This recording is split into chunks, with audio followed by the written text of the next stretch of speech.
Hey there, good people, it's the Crippled Critic, and this week I want to talk about the newest anthology collection in the Kingdom Hearts series for the PS4. It's called Kingdom Hearts 2.8.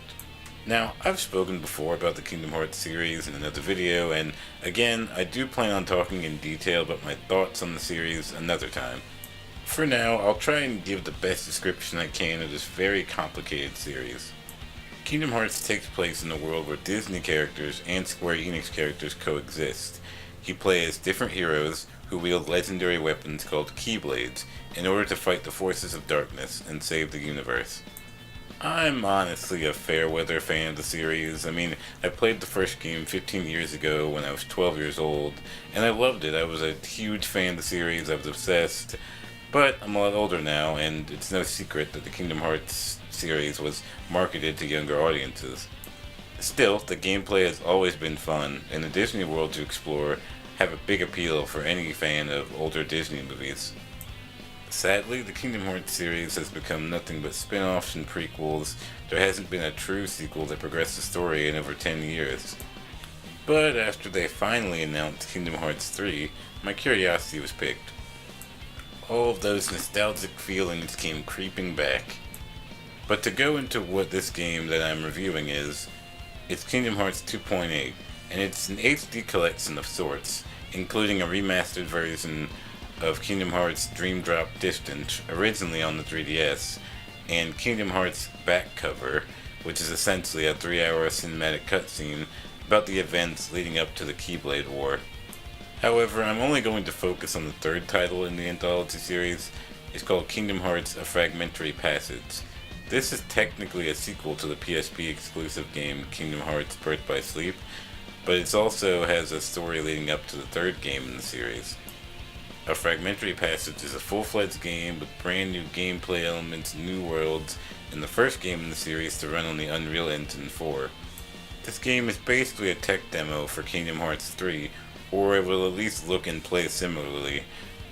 It's something new to the series that advances the plot and isn't reusing old worlds or old character models. A Fragmentary Passage is really the only reason I chose to buy this collection. Let's get to it. Kingdom Hearts has always had fairly accessible controls, so it doesn't surprise me that this game has simple controls too. You press the X button to attack and the circle button to jump and cancel an action. Square is used to block, but I never felt like it was required. The triangle button is now the situation command button, which they previously added in the second game. The triangle button lets you complete finishing moves, and also lets you interact with objects like treasure chests. You can select different commands like magic, items, and summons with the directional pad, although the summon system was left out of this game, presumably because they're still working on it for Kingdom Hearts 3. However, you can also assign shortcuts for each of these by pressing L1. Like other Kingdom Hearts games, the combat can really just be stripped down to tapping X. Sure, you can do finishing moves or magic if you like, but none of it is really required to finish a battle, unless the game tells you differently. I believe disabled gamers would find motor skill impairment should have an easy time. The game targets the nearest enemy for you, but you can also lock on to enemies with R1 if you want to be more precise. Plus, the camera does a good job of automatically following you and compensates for your movements fairly well. If things are still too tough for you, this Kingdom Hearts game offers 3 different difficulty levels to choose from: Beginner Mode, Standard Mode, and Proud Mode. I honestly did just fine on Standard Mode. Some new things that they included in this game are these mini objectives that essentially work as side quests. They give you rewards like armor or clothing. Speaking of that, A Fragmentary Passage is the first Kingdom Hearts game to allow you to change your wardrobe.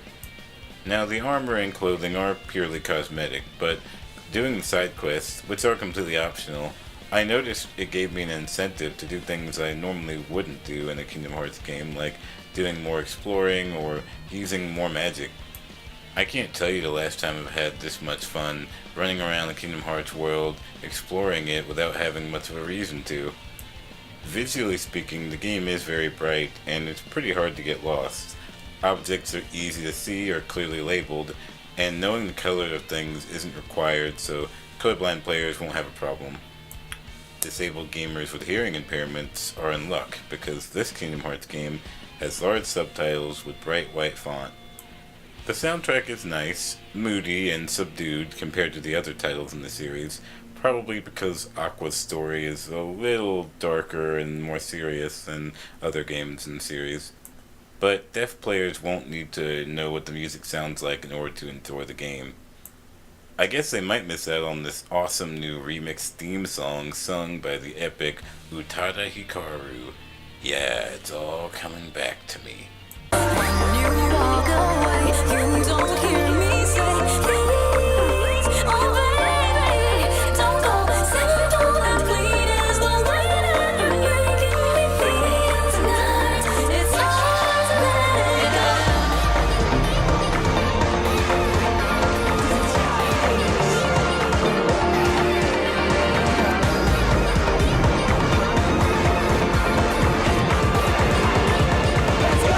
You're getting me too many things lately. You're all I need. Oh, you smiled at me and said the daily things that keep us all busy or confusing me. That's when you came to me and said. In this game, you'll be playing as Aqua, a character who was introduced originally in Birth by Sleep. She is still trapped in the realm of darkness and is trying to get out. In Aqua's story, there's not many other characters to interact with, and, well, this might actually be a good thing. The Kingdom Hearts series has become so convoluted, it's kind of refreshing to have her story be so straightforward. The beginning and end of the game does have moments that are meant to kind of give us information about events leading up to the third game, which is good. That's why I wanted to play this game, because I wanted a story that progressed further than just the second game. For new players though, these scenes might end up feeling silly and confusing, but it's worth getting through them. Following their first battle with Xehanort, Ventus's heart refused to awaken, and so Aqua found a safe location to conceal him. But when she set off in search of her other missing friend, Terra, she fell to a place from which there is no return without outside help.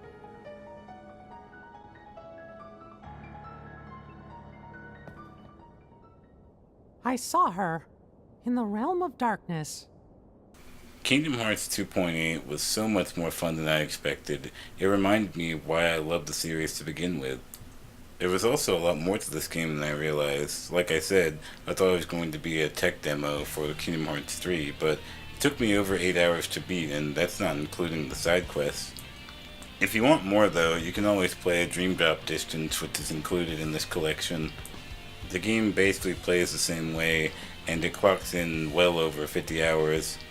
I just personally got bored with Dream Drop Distance. I'm kind of tired of playing Kingdom Hearts games that use the same worlds and don't do anything with the story. But I thoroughly enjoyed the Fragmentary passage, and I definitely am glad I bought the collection.